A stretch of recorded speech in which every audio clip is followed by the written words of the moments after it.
23 सितंबर 2024। बाबा का साकार मुरली। मीठे बच्चे अंदर में दिन रात बाबा बाबा चलता रहे तो अपार खुशी रहेगी, बुद्धि में रहेगा। बाबा हमें कुबेर का खजाना देने आए हैं। आज का प्रश्न है, बाबा किन बच्चों को ऑनेस्ट फूल कहते हैं, उनकी निशानी सुनाओ। उत्तर, ऑनेस्ट फूल वह है जो कभी भी माया के बस नहीं होते हैं, खिटपिट में नहीं आते हैं। ऐसे ऑनेस्ट फूल लास्ट में आते ही फर्स्ट जाने का पुरुषार्थ करते हैं। वह पुरानों से भी आगे जाने का लक्ष्य रखते हैं, अपने अवगुणों को निकालने के पुरुषार्थ में रहते हैं, दूसरों के अवगुणों को नहीं देखते। ओम शांति। शिव भगवानुवाच, वह हुआ रूहानी बाप, क्योंकि शिव तो सुप्रीम रूह है। शिव तो सुप्रीम रूह है ना, आत्मा है ना। बाप तो रोज़ रोज़ नई नई बातें समझाते रहते हैं। गीता सुनाने वाले सन्यासी आदि बहुत हैं, वह बाप को याद कर न सके, बाबा अक्षर कभी उसके मुख से निकल न सके। यह अक्षर है ही गृहस्थ मार्ग वालों के लिए, वह तो है निवृत्ति मार्ग वाले। वह ब्रह्मा को ही याद करते हैं, मुख से कभी शिव बाबा नहीं कहेंगे। बहल तुम जांच करो समझो, बड़े बड़े विद्वान सन्यासी चिमनियानंद आदि गीता सुनाते हैं, ऐसे नहीं कि वह गीता का भगवान श्री कृष्ण को समझ उनसे योग लगा सकते हैं। नहीं, वह तो फिर भी ब्रह्मा के साथ साथ योग लगाने वाले ब्रह्मा ज्ञानी, वह तत्व ज्ञानी है। श्री कृष्ण को कभी कोई बाबा कहे यह तो नहीं सकता। श्री कृष्ण गीता सुनाने वाला बाबा तो नहीं ठहरा ना। शिव को सब बाबा कहते हैं क्योंकि वह सब आत्माओं का बाप है, सब आत्माएं उनको पुकारती है। परम पिता परमात्मा वह है, सुप्रीम परम है, क्योंकि परम धाम में रहने वाला है। तुम भी सब परम धाम में रहते हो, परंतु उसको परम आत्मा कहते हैं। वह कभी पुण्य जन्म में नहीं आते हैं, खुद कहते हैं मेरा जन्म दिव्य और अलौकिक है।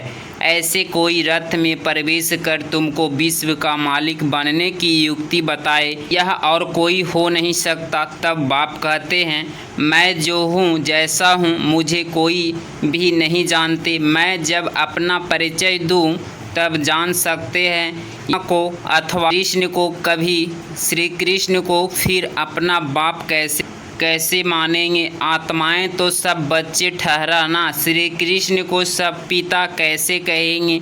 ऐसे थोड़े ही कहेंगे कि श्री कृष्ण सबका बाप है, हम सब ब्रदर्स हैं, ऐसे भी नहीं। श्री कृष्ण सर्वव्यापी है, सब श्री कृष्ण थोड़े ही हो सकते हैं। अगर सब श्री कृष्ण हो तो उनका बाप भी चाहिए।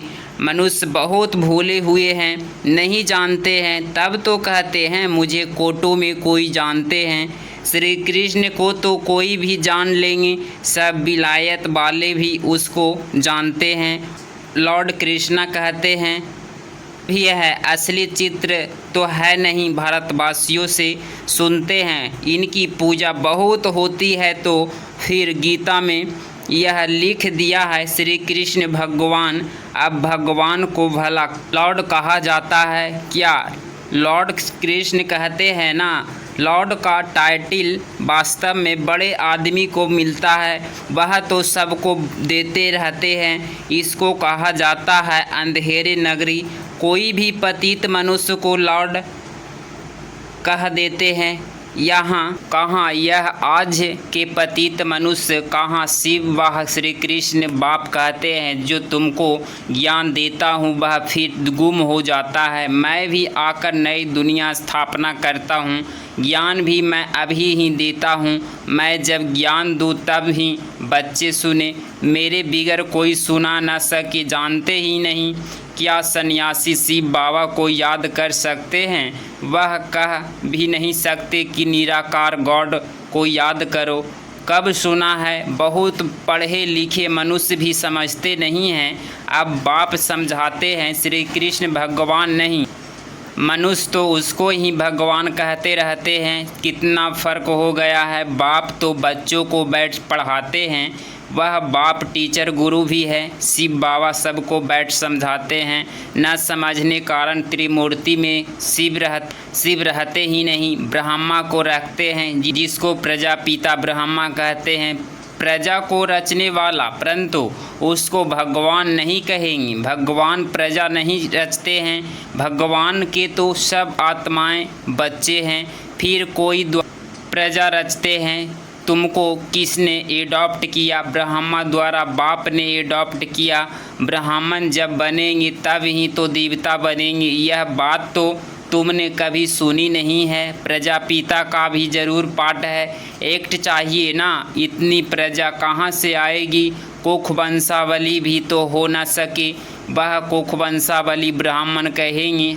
हमारा सरनेम है ब्राह्मण, नाम तो सबका अलग अलग है। प्रजापिता ब्रह्मा को भी कहते हैं। है जब शिव बाबा इनमें प्रवेश करे, यह नई बातें है। बाप खुद कहते हैं मुझे कोई जानते नहीं, सृष्टि चक्र को भी नहीं जानते। तब तो ऋषि मुनि नेति नेति कह गए हैं। न परमात्मा को न परमात्मा की रचना को जानते हैं। बाप कहते हैं जब मैं आकर अपना परिचय दूँ तब ही जाने। इन देवताओं को वहाँ यह पता थोड़े ही पड़ता है हमने यह राज्य कैसे पाया। इनमें ज्ञान होता ही नहीं। पद पा लिया फिर ज्ञान की दरकार नहीं। ज्ञान चाहिए ही सतगति के लिए। यह तो सतगति को पाए हुए हैं। यह बड़ी समझाने की गुहे बातें हैं। समझदार ही समझे। बाकी जो बूढ़ी माताएं हैं उनमें इतनी बुद्धि है ही बुद्धि तो है नहीं। वह भी ड्रामा प्लान अनुसार हर एक का अपना पार्ट है।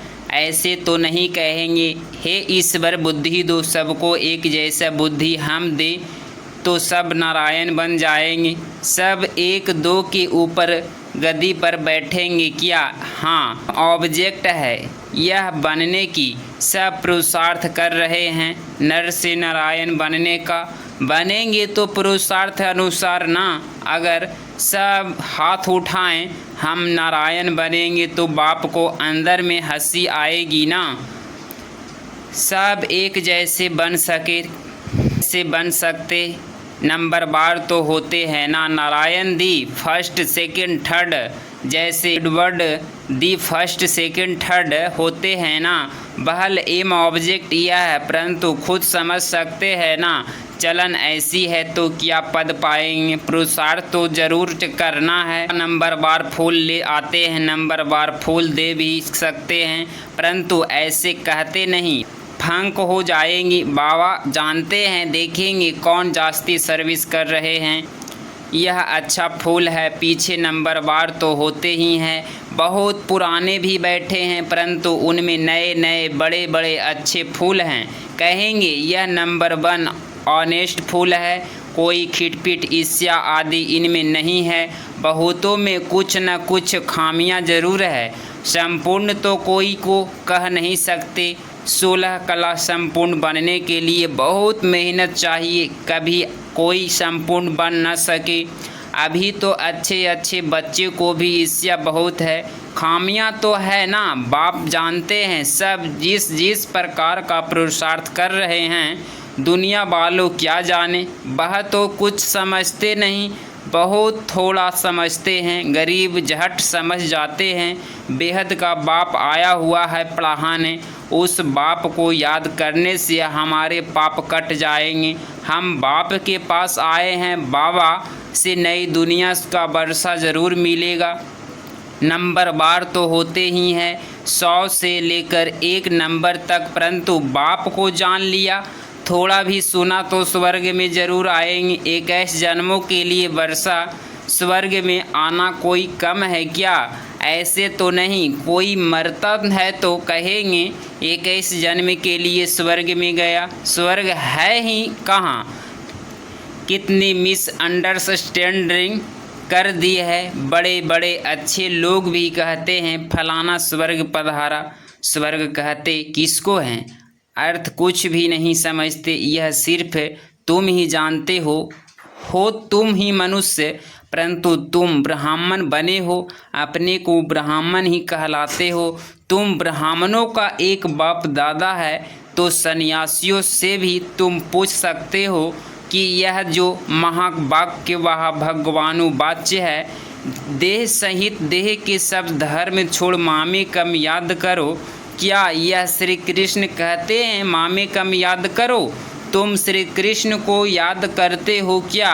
कभी नहीं। हाँ कहेंगे वहाँ ही प्रसिद्ध हो जाए, परंतु बिचारी अबलाएं जाती है, वह क्या जाने। वह अपने फॉलोअर्स के आगे क्रोधित हो जाते हैं। दुर्वासा का नाम भी है ना, उसमें अहंकार बहुत रहता है। फॉलोअर्स है ढेर, भक्ति का राज्य है ना, उससे पूछने की कोई में ताकत नहीं रहती है। नहीं तो उसको कह सकते हैं तुम तो शिव बाबा की पूजा करते हो, अब भगवान किसको कहेंगे? क्या ठीक कर भीतर में भगवान हैं? आगे चल इन सब बातों को समझेंगे। अभी नशा कितना है सभी पुजारी पुण्य नहीं कहेंगे। बाप कहते हैं मेरे को बिरला कोई जानते हैं, मैं जो हूँ जैसा हूँ। तुम बच्चों में भी बिरले कोई एक्यूरेट जानते हैं, उनको अंदर में बहुत खुशी रहती है। यह तो समझते हैं ना, बाबा ही सबको हमको स्वर्ग की बादशाही देते हैं, कुबेर के खजाने मिलते हैं। अल्लाह अवल दिन का भी खेल दिखाते हैं ना, ठका रहने से खजाना निकल आया, बहुत खेल दिखाते हैं। खुदा दोस्त बादशाह क्या करते थे, उस पर भी कहानी है। पुल पर जो आता था उसको एक दिन की रजाई दे रवाना कर देता था। यह सब है कहानियाँ। अभी बाप समझाते हैं खुदा तुम बच्चों का दोस्त है, इनमें प्रवेश कर तुम्हारे साथ खाते पीते हैं, खेलते भी हैं। शिव बाबा का और ब्रह्मा बाबा का रथ एक ही है, जो जरूर शिव बाबा भी खेल तो सकते होंगे ना। बाप को याद कर खेलते हैं तो दोनों इनमें है तो दो ना, बाप और दादा, परंतु कोई भी समझते नहीं। कहते हैं रथ पर आए तो वह फिर घोड़ी गाड़ी का रथ बना लिया है, ऐसे भी नहीं कहेंगे। श्री कृष्ण में शिव बाबा बैठ ज्ञान देते हैं, वह फिर कह देते हैं श्री कृष्ण भगवानुवाच, ऐसे तो नहीं कहते। ब्रह्मा भगवानुवाच नहीं, यह है रथ शिव भगवानुवाच। बाप बैठ तुम बच्चों को अपना और रचना के आदि मध्य अंत का परिचय डायरेक्शन बताते हैं। जो बात कोई भी नहीं जानते, सेंसिबल जो होंगे वह बुद्धि से काम लेंगे। सन्यासियों को तो सन्यास करना है, तुम भी शरीर सहित सब कुछ सन्यास करते हो, जानते हो यह पुरानी खल है। हमको तो अब नई दुनिया में जाना है। हम आत्मा यहाँ ही रहने वाली नहीं हैं, यहाँ पाठ बजाने आवासी परम धाम के हैं। यह भी तुम बच्चे जानते हो। वहाँ निराकारी झाड़ कैसे हैं, हाँ सभी आत्माएं वहाँ रहती है। यह अनादि ड्रामा बना हुआ है। कितनी करोड़ों जीव आत्माएं हैं, इसमें सब कहाँ रहते हैं? निराकारी दुनिया में। बाकी यह सितारे तो आत्मा नहीं है। मनुष्य ने तो इन भी सितारों को भी देवता कह दिया है, परंतु वह कोई देवता है नहीं। ज्ञान सूर्य तो हम शिव बाबा को कहेंगे, तो उनको फिर देवता थोड़े ही कहेंगे। शास्त्रों में तो क्या क्या बातें लिख दी है। यह है सब भक्ति मार्ग की सामग्री, जिससे तुम नीचे ही गिरते आए हो। 84 जन्म लेंगे तो ज़रूर नीचे उतरेंगे ना। अभी यह है आयरन एज दुनिया, सतयुग को कहा जाता है गोल्डन एक्स दुनिया। वहाँ कौन रहते थे? देवताएं। वह कहाँ गए यह किसको भी पता नहीं है। समझते भी हैं पुण्य जन्म लेते हैं। बाप ने समझाया पुण्य जन्म लेते लेते देवता से बदल हिंदू बन गए हैं। पतित बने हैं ना, और किसका भी धर्म बदली नहीं होता। इन्हों का धर्म क्यों बदली होता है किसको पता नहीं। बाप कहते हैं धर्म भ्रष्ट कर्म भ्रष्ट हो गए हैं। देवी देवता थे तो पवित्र जोड़े थे, फिर रावण राज्य में तुम अपवित्र बन गए हो तो देवी देवता कहला न सके, इसीलिए नाम पड़ गया है हिंदू। देवी देवता धर्म श्री कृष्ण भगवान ने नहीं स्थापना किया, जरूर शिव बाबा ने ही आकर किया होगा। शिव जयंती शिवरात्रि भी मनाई जाती है, परंतु उनसे क्या आकर किया यह किसको भी पता नहीं है। एक शिव पुराण भी है, वास्तव में शिव की एक गीता भी है जो शिव बाबा ने सुनाई है। शास्त्र है नहीं, तुम कोई भी हिंसा नहीं करते हो, तुम्हारा कोई शास्त्र तो बनता नहीं। तुम नई दुनिया में चले जाते हो, सतयुग में कोई भी शास्त्र गीता आदि होता नहीं, वहाँ कौन पढ़ेंगे। वह तो कह देते यह वेद शास्त्र आदि परंपरा से चले आते हैं, उन्हें को कुछ भी पता नहीं। स्वर्ग में कोई शास्त्र आदि होता नहीं, बाप ने तो देवता बना दिया, सबकी सतगति हो गई, फिर शास्त्र पढ़ने की क्या दरकार है। वहाँ शास्त्र होते नहीं। अभी बाप ने तुम्हें ज्ञान की चाबी दी है जिससे बुद्धि का ताला खुल गया है। पहले ताला एकदम बंद था, कुछ भी समझते नहीं थे। अच्छा, मीठे मीठे सिकिलधे बच्चों प्रति माता पिता बाप दादा का याद प्यार और गुड मॉर्निंग। रूहानी बाप की रूहानी बच्चों को नमस्ते नमस्ते। धारणा के लिए मुख्य पॉइंट नंबर फर्स्ट, किसी से भी ईर्ष्या आदि नहीं करनी है, खामियां निकाल संपूर्ण बनने का पुरुषार्थ करना है, पढ़ाई से उच्च पद पाना है। पॉइंट नंबर 2, शरीर सहित सब कुछ संन्यास करना है, किसी भी प्रकार की हिंसा नहीं करनी है, अहंकार नहीं रखना है। आज बाबा का मीठे वरदान, अविनाशी और बेहद के अधिकार की खुशी वह नशे द्वारा सदा निश्चिन्न भव। स्पष्टीकरण, दुनिया में बहुत मेहनत करके अधिकार लेते हैं, आपको बिना मेहनत के अधिकार मिल गया। बच्चा बनना अर्थात अधिकार लेना, वह मैं श्रेष्ठ अधिकारी आत्मा इस बेहद के अधिकार के नशे और खुशी में रहो तो सदा निश्चय रहेंगे। यह अविनाशी अधिकार निश्चय ही है, जहाँ निश्चय होता है वहाँ निश्चय होते हैं। अपनी सर्व जिम्मेवारी बाप हवाले कर दो तो सब चिंताओं से मुक्त हो जाएंगे। आज का स्लोगन है, जो उदार चित्त विशाल दिल वाले हैं वही एकता की नींव है। जो उदार चित्त विशाल दिल वाले हैं वही एकता की नींव हैं। अगर इस चैनल पे आप डेली मुरली सुनते हैं तो चैनल को प्लीज़ सब्सक्राइब करें और प्यारा सा लाइक ज़रूर करें। ओम शांति।